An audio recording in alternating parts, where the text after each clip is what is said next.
ganhando. A pólvora foi acesa já faz um tempo, né? Acenderam a pólvora já faz um tempo, a gente acha que está chegando no final.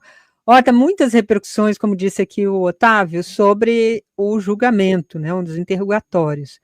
A gente tinha uma previsão de uma semana de interrogatório. A previsão até é que Bolsonaro ia ficar lá para sexta-feira e provavelmente podia cair para segunda. Mas não foi o que aconteceu, terminou ontem rapidão, sem muitos questionamentos, mas com muitas informações importantes. O que você destacaria desse depoimento? Meu título hoje é Bolsonaro confessa que mente, né, admite a reunião do golpe e pede desculpa para Moraes. Para mim foi isso que resumiu o depoimento do Bolsonaro, mas teve tanta coisa ali, vou tratar disso boa parte do programa, mas queria te ouvir. Qual foi a análise que você fez do depoimento? Pois é, daí, a primeira, assim, a acusação já ganhou esse processo desde que as defesas daí não conseguiram se organizar efetivamente para montar uma narrativa coesa, né? A gente sabe como essas coisas funcionam, há um processo de acusação e se as defesas não conseguem organizar uma narrativa que se contraponha a esse processo de acusação, elas acabam ficando isoladas, e isoladas elas acabam jogando umas contra as outras, né? Que é o que sempre desde o início aconteceu, quer dizer, a grande estratégia de todos os que estão ali se defendendo é um jogar a culpa para cima do outro. E o que o STF fez foi juntar todos eles numa sala e perguntar, beleza, quem vai ser o corajoso de jogar a culpa no Bolsonaro? Ou será que o Bolsonaro vai ser corajoso de jogar a culpa nos militares, como ele estava desenhando essa estratégia antes lá? E nenhum dos dois foi corajoso o suficiente, então na prática ficou uma situação de jogo jogado. O Bolsonaro não efetivamente tentou se defender, com argumentos extremamente rasos, o restante das defesas também não resolveram tentar sair desse processo e transformaram numa situação mais pro forma, processual, é o que a gente está vendo. Um processualismo muito claro. Agora, dentro desse espaço, a gente tem que tomar um certo cuidado, porque o Bolsonaro sabe que não tem como negar que participou do golpe, não tem como negar que agitou esse golpe, não tem como negar que arrumou forças políticas, que concatenou politicamente esse golpe. Mas ele está tentando construir a narrativa do político perseguido, do político que está sendo violentado dentro dos padrões jurídicos, e a gente sabe onde é que essa narrativa termina. Termina nas postagens de Facebook, de Twitter, de TikTok, que é onde ele pretende fazer a defesa jurídica dele. E aí eu estou com o Otávio antes falou disso aqui na manifestação dele, ocorre uma infantilização da política brasileira, mas também do judiciário brasileiro. E quem está tendo que segurar as coisas são os ministros do STF, que por vezes tem que chamar a atenção dos advogados e dizer, doutor, né, por favor, contenha-se, né, não, porque na realidade é isso, eles estão tentando levar toda essa discussão para o fundão da quinta série, para ali fazer vídeo e tentar ganhar alguma coisa. Eu acho que o depoimento de ontem não muda absolutamente nada do ponto de vista jurídico, mas deixou muito bolsonarista chateado com tudo que está acontecendo, porque eles esperavam pelo menos mais fibra, mais força daqueles que estão ali se defendendo. Afinal de contas, são todos generais, eram todos machões, iam fazer acontecer, inclusive matar ministros, mas agora tudo sumiu. Pois é. Isso para mim chamou bastante atenção e acho que tem um efeito sim na sua base. Muita gente está dizendo que essa postura tem efeito positivo na base e, portanto, isso não afetaria do ponto de vista político, mas teve um impacto jurídico e tal, que as provas ali não foram contestadas, etc. Eu fiquei olhando, pensando com a cabeça, e é uma dificuldade, mas tentando pensar com a cabeça de um bolsonarista que quer ver o embate, quer fazer enfrentamento, que ficou chamando os generais lá que se recusaram a dar o golpe de melancia, que são covardes, e aí vê lá todos os generais naquela postura, né, o Bolsonaro dizendo, oh, desculpa aí, foi mal, eu sou meio assim, falo um monte de palavrão, mas eu estou tentando melhorar, né, está com 70 anos, está querendo melhorar, e ficou dizendo que discutiu, sim, mas não era daquele jeito, não foi bem assim, mas eu sou legal, é só um jeito só para ganhar voto. Isso me chama a atenção, porque nas redes sociais hoje também tem muita gente lembrando, e até a Globo News lembrou da postura do Lula, diante do Moro, que não se calou, foi firme, dizendo isso aqui é um circo, você vai pagar a conta, Moro, né? Foi para cima, o Moro tentou ali dizer, não, você não vai falar aqui, não sei o quê, e ele falou, não, eu vou falar, estou no direito de falar, e vou falar, e encarou, e disse o que era aquilo, desmascarou aquilo. Tenho certeza que a base bolsonarista esperava isso do Bolsonaro, e queria isso, porque ele dizia isso nas manifestações que ele chamava, canalha, não vou respeitar, acabou, acabou. E aí, diante do cara, começa a fazer coraçãozinho e chama pra chapa? Dai, olha só, se você lembrou do Lula, eu quero lembrar aqui do hoje ministro do STF, Cristiano Zanin, que era advogado do Lula na época. Se a gente comparar a atuação do Cristiano Zanin contra o Moro, se a gente comparar a atuação do Cristiano Zanin e da esposa dele nos fóruns internacionais, a forma como eles falavam, como se contrapunham, como defendiam suas ideias, o trabalho horroroso que a gente está vendo de alguns advogados ali, advogado mandando o cliente ficar quieto, dizendo, olha, o senhor só responde sim ou não. Então, assim, é muita diferença. Agora, a diferença eu acho que não é tanto na técnica dos advogados, mas na culpabilidade dos réus. Os réus ali sabem efetivamente o que fizeram. E Lula sabia que não tinha feito absolutamente nada e que aquilo tudo era uma construção política. Então, a diferença se dá nesse sentido. Eu acho que a situação agora virou, e isso é perigoso, tá, Day? Eu vou dizer uma coisa aqui, mas é perigoso. É perigoso a gente jogar esse jogo jurídico fazendo parecer com que são cartas marcadas.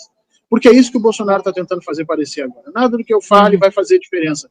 Mas o STF precisa passar esse rito processualístico e a gente precisa trabalhar na sociedade para mostrar, olha, na realidade é o seguinte, não é que eles já estavam condenados, é que eles não tiveram condições de demonstrar que as provas contra as quais eles estavam se embatendo eram de alguma forma falsas ou incapazes de condená-los. Então, eles estão indo para esse processo já de culpabilidade. Eu queria um pouco mais de luta deles, eu queria porque isso daria legitimidade a todo o processo. Eu sinto falta um pouco disso, mas isso vai ser usado na narrativa política de 2026, Daiane. Pode ter certeza, com o Bolsonaro dentro ou fora das grades, vai vir a narrativa do somos vítima e vocês todos têm que votar no fulano, no Beltrano, porque nós precisamos recompor a política desse país. E isso é muito perigoso. Eu vou colocar aqui, você falou dessa questão do advogado, né? Do Augusto Heleno, vou colocar aqui um trecho para a gente comentar. Correto afirmar que o senhor jamais defendeu qualquer atitude ilegal. Realmente não havia oportunidade. O próprio presidente, com a declaração dele, cortou essa possibilidade. Não, mas, general, vamos lá, só para deixar claro. O senhor, na sua fala, quis dar a entender para ser realizada alguma ação ilegal? Sim ou não? Não, lógico que não. Perfeito. General, vamos lá. Não fale mais do que E depois o Alexandre de Moraes pega a palavra e diz assim, olha aí, general, foi ele, não fui eu, que fique nos porque ele falou, general, responda só sim ou não, por favor. Aí ele licenciou a palavra. E aí o próprio general fala, não, tudo bem, desculpa e tal, e dá uma risada. Aí o Moraes, com todo o bom humor que ele conduziu, também foi uma característica. Quem esperava um Moraes vingativo, todo cheio de querer, né, não deixar falar, ditador, não encontrou isso na sessão, né? E tava uma sessão propaganda de maracujina, né, Daiane? Ele tá numa calma assim. E isso também tem um efeito que chama atenção, porque se tratava de uma sessão televisionada. É claro que quem acompanha o Supremo sabe que essa é uma característica do Moraes. Ele potencializou isso certamente. A posição de câmera, o ângulo, enfim, tudo isso também corrobora para essa imagem também suavizada ali daquele ambiente. Mas eu, olhando o depoimento do Augusto Heleno, eu falei, acho que o advogado acertou em não deixar ninguém mais perguntar, né, porque ele ia se bananar, e aí ele começa a ser arrogante, porque ele é muito arrogante, e aí se responde fora do tom, ele vai para cima, é o mais descontrolado ali, né, dentre esses ministros. Menos preparado, né, Dai? E isso assusta, porque esses caras são os militares de ponta que o Exército gastou milhões e milhões de reais na sua preparação por anos, ou seja, eram pessoas que deveriam estar mais acostumadas ao trato com as instituições. Só demonstra isso o quanto os nossos militares são despreparados para todas as coisas que envolvem a vida civil. E vamos entender muito claramente aqui, não existe militar sem que antes ele seja um cidadão. Portanto, ele precisa estar ajustado inteiramente às instituições civis. E o que nós vemos a cada depoimento deles é um desajuste estrutural desses grupos, né? Esses grupos são problemáticos quando tratam com as instituições democráticas desde sempre no Brasil. Agora, entrando aqui em outros assuntos, a gente vai tratar dessa questão ainda durante o programa, mas eu não quero deixar você ir sem tratar sobre outros temas. A gente assistiu no domingo, né, uma coletiva que estava o Haddad, estavam os presidentes das casas, Alcolumbre e Mota, Hugo Mota, e várias lideranças, né, dos líderes lá de ambas as casas, e que supostamente saiu daquela reunião com um novo horizonte para discutir as questões aí relacionadas às medidas de compensação do orçamento. Reunião histórica, disse o Hugo Mota, importante, colaboração, disse o Alcolumbre. Parecia que tudo estava costurado. E agora o Hugo Mota fala, não tem nada costurado, vai apresentar a MP e vai ser rejeitada. O Hugo Mota joga faz esse jogo de hora acende uma vela para Deus e outra para o diabo, a gente já percebeu desde o início que ele assumiu a presidência. Mas tem uma coisa que foge à política, né? Se você está aqui na política, faz um discurso para a imprensa, do lado, e no dia seguinte você fala, não é nada daquilo que eu tinha falado, fica um jogo meio difícil de você afinar com um presidente que discursou para a imprensa, não foi nem só na sala. E a gente tem assistido isso nos últimos tempos, né? Teve aquele caso lá do ministro que foi indicado para assumir, acho que o Ministério das Comunicações, né? E aí depois que falou com a bancada recuou. Como é que a gente pode entender isso também, Horta? Com quem que o Lula está negociando e sentando à mesa, e agora está na pressão ali para as emendas, para liberar as emendas e tal, eles estão reclamando. Enfim, você avista uma crise próxima? Vamos lembrar, o presidente Lula, nos seus 2 primeiros mandatos, ele agradeceu muito ao ex-presidente José Sarney, que na época era, acho que, presidente do Congresso, se não me engano, ou presidente do Senado, e que teria costurado uma série de acordos na época. Quando o presidente Lula mencionou isso, nós ficamos todos aqui da esquerda pensando assim, poxa, mas do que o presidente está falando? O presidente estava falando exatamente disso. Por mais posicionamento político contrário que um líder tenha, ele precisa pelo menos manter a palavra, pelo menos ordenar as negociações de forma que as negociações tenham sentido e significado. E o José Sarney fazia isso, né?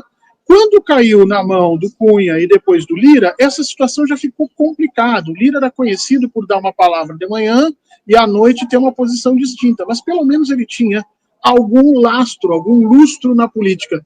E o Mota é um Lira piorado. Então, isso traz para dentro do processo negocial um problema sério, porque você não sabe até quando os acordos, as relações estabelecidas estão valendo. Na prática, essa é a grande luta que o presidente Lula está fazendo. Reorganizar o orçamento brasileiro significa tirar os ovos de uma caixa e botar em outra caixa.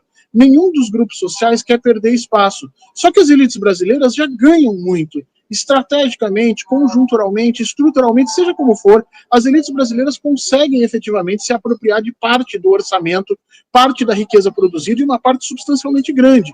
O que o presidente Lula e, de alguma forma, o ministro Fernando Haddad tentam fazer é reorganizar essas perdas e passar um pouco desse custo de reorganização para as elites. E aí eles movimentam o Congresso. O problema, é que nós temos um Congresso que não espelha a nossa população. Se você for olhar bem, o nosso Congresso não espelha a nossa população. Se você olhar a bancada do agronegócio lá dentro, o tamanho dela não é nem perto do que nós temos de população. Então, há sempre esse descompasso, esse problema ali instalado. Se você estabelecer pelo menos um mínimo de características de honestidade na negociação, o presidente Lula com certeza vai brilhar, porque ele é um excelente negociador. Agora, quando você bota uma figura como o Mota, que de manhã diz uma coisa e à tarde diz outra, você acaba inviabilizando o processo negocial. E é disso que o Haddad está reclamando de alguma maneira. O Haddad está dizendo exatamente isso. Nós não conseguimos avançar, por quê? Porque os acordos que são estabelecidos não são cumpridos. Cada dia há uma nova discussão. Eu tenho para mim, Dai, que o objetivo do Mota é exatamente esse, é inviabilizar o governo de alguma maneira até 2026. Agora, ele está tratando com o maior político vivo do Brasil, que é o presidente Lula. Então, eu tenho a impressão que o presidente deve ter ainda 1 ou 2 cartolas para tirar. Se depender do Mota, nós não vamos muito longe. Tem um cenário também econômico aí pela frente, né? Hoje eu vi muitas reportagens dando conta da queda de preços nos alimentos, mas ainda a gente vai sentir se isso vai ser mais forte para frente, né? Essa é uma questão que tem sido usada pela base bolsonarista, inclusive nas suas campanhas de TV, propaganda aí dos partidos. O PL faz uma campanha em que diz que saudade do Bolsonaro, o preço está caro, que saudade do Bolsonaro. É uma campanha que, se a coisa modificar, tende a ir por espaço essa tese, né? Mas eles fazem um discurso de que o mundo está acabando. Como é que a gente pode olhar esse cenário também, Horta, diante das pesquisas que foram divulgadas aí nas últimas semanas, né? É um alerta, um sinal vermelho, o governo tem que ficar atento. O que está faltando? É comunicação? Porque sempre se fala da comunicação. Isso, eu ia dizer exatamente isso. Nós da esquerda nos organizamos sempre, Daiane, em cima do que a gente chamava de materialismo histórico. O que era o materialismo histórico? As coisas, na realidade, deveriam ter primazia dentro dos nossos argumentos e das nossas percepções. Ou seja, a realidade é mais importante do que a percepção. Mas no século XXI, está cada vez mais sendo comprovado que faz pouco sentido nós trabalharmos só a realidade. Nós precisamos entender como é que são formadas as percepções do povo brasileiro. E a extrema-direita entendeu isso primeiro e já vem manipulando essas percepções há algum tempo. O IBGE traz os dados de que há, sim, um processo de redução do preço dos alimentos, em especial, que há um controle dos preços da energia, em especial aí, energia elétrica e gasolina, e a gente vinha falando aqui no 247 há um tempão que isso afetava diretamente a classe média. O IBGE vem mostrando esses dados há algum tempo, mas existe todo um trabalho de desinformação muito forte sendo colocado dentro da sociedade brasileira. Como é que a gente resolve esse problema da desinformação? A gente resolve de 3 formas. A primeira está sendo tentada, quer dizer, é preciso responsabilizar os desinformadores, as plataformas e, efetivamente, quem faz esse impulsionamento. Mas também é preciso construir letramento digital e informacional para a população, para que a população saiba separar o joio do trigo, Dai. E, por último, é preciso, sim, que você tenha uma pauta positiva de organização comunicativa no governo. O governo precisa parar de ser reativo e começar a pautar o processo de comunicação. E tem tudo para fazer isso. Senão, nós vamos ficar que nem naquela luta de boxe em que a gente sempre dá o segundo soco, sabe, Daiane? Eles dão o primeiro, a gente dá o outro. Uma hora se encaixa um meio feio, a gente fica complicado. A verdade é que a percepção da população brasileira sobre a economia parece não estar ajustada à realidade. Nós estamos perdendo a guerra da percepção. E é uma batalha que ela tem tempo, né? Ela tem um tempo que determina o rumo das coisas, né?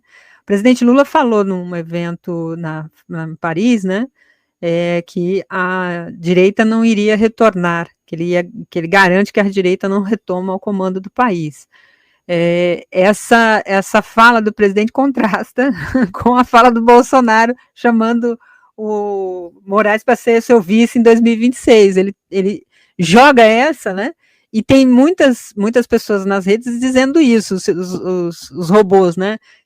Ele deu a letra, ele falou isso só para dizer que ele é candidato. O pessoal arrumou as desculpas lá para justificar a tal frase. A eleição, o processo eleitoral, ele é um caminho que tem que ser construído pelo menos com um período de 1 ano de antecedência. Não se resolve a eleição em 2 meses, 3 meses, né, ou 6 meses que seja da eleição. Eu vi muito comentarista aí da mídia hegemônica dizendo o seguinte: se não tiver quem polarizar, vai ficar difícil. Ou seja, se não tiver o Bolsonaro para polarizar, o Lula vai ter situação ainda mais difícil. Para mim, o cenário é diferente. Se ele não tiver o Bolsonaro, aí que a coisa fica mais um trânsito melhor diante das opções que até agora se construíram. Como é que você vê isso do campo deles, hein, Horta? Caiado, Tarcísio, essa gente tem algum passo, hein? Nós temos o presidente Lula tem na mão uma cartada que é impressionante. O presidente Lula vai escolher o seu opositor. Veja, quem era Sérgio Moro antes de polarizar com Luiz Inácio Lula da Silva? Não era ninguém. Não era nem reconhecido. Hoje é senador, chegou a ser cogitado aí para presidente. Por quê? Porque todos os que antagonizam com Luiz Inácio Lula da Silva recebem um capital político do antagonismo de forma imediata. O presidente Lula entendeu isso. Eu acho, desde o início, que ele jamais deveria ter antagonizado com o Moro. Ele deveria ter se colocado contra a justiça, aliás, antagonizando com a justiça brasileira dentro da institucionalidade. Mas o presidente Lula aprendeu isso agora. O presidente Lula sabe que quem ele começar a responder vai ser o candidato. Então, eu tenho a impressão que o presidente está deixando para fazer essa escolha na última hora. Ou seja, vamos deixar que o lado lá se mate para saber quem são os indivíduos que efetivamente postulam uma posição após Bolsonaro, e em seguida o presidente Lula muito provavelmente vai antagonizar com alguém que não foi escolhido para gerar mais caos dentro da proposta. Então imagina que saia de lá Tarcísio. Se o presidente Lula começar a antagonizar com o Eduardo Bolsonaro, pronto, já criou uma celeuma no campo deles. Então, a verdade é essa. Os tamanhos políticos são tão grandes que o presidente Lula vai escolher o seu opositor. E se ele souber escolher isso com alguma inteligência e com alguma estratégia, ele sai muito na frente. Eu discordo desses analistas que dizem que o Lula precisa do Bolsonaro. Muito pelo contrário. Lula fez toda a sua história sem o Bolsonaro, nunca precisou antagonizar com o Bolsonaro para isso, e se hoje alguém precisa de alguém, é o Bolsonaro que precisa o tempo inteiro estar antagonizando com o Lula. Por isso a menção dele ali naquele momento, de dizer que é candidato e que convida o Moraes. Aquilo claramente foi para criar um meme, para fazer um videozinho na internet e seguir com essa narrativa de sigo à frente, estou aí tentando em 2026, que é a única coisa que sobrou para ele. Sobrou essa discussão e sobrou, claro, né, as fotos no hospital, que já devem voltar também. Até a prévia ali da prisão aparece novamente. Fernando Horta, muito obrigada aqui pela sua participação. Domingo tem programa, sempre aqui às 19 horas, Horta da Verdade, não é isso? Isso, e domingo vamos falar com gente grande sobre uma ONG internacional que costuma trazer problemas para o Brasil. Vamos falar de transparência internacional. Se as pessoas quiserem conhecer um pouquinho como é que funciona essa rede, como é que essas tramas estão estabelecidas, a gente conversa com um pesquisador que está estudando exatamente isso para tentar entender como isso pode influenciar a eleição de 2026 e como já influenciou, porque a gente sabe o mal que a Transparência Internacional acabou criando aí quando se juntou com a Lava Jato. É isso. Obrigada, Horta. Bom evento aí para você, bom trabalho. Até a semana que vem. Um abraço, Dai, um beijo para todo mundo.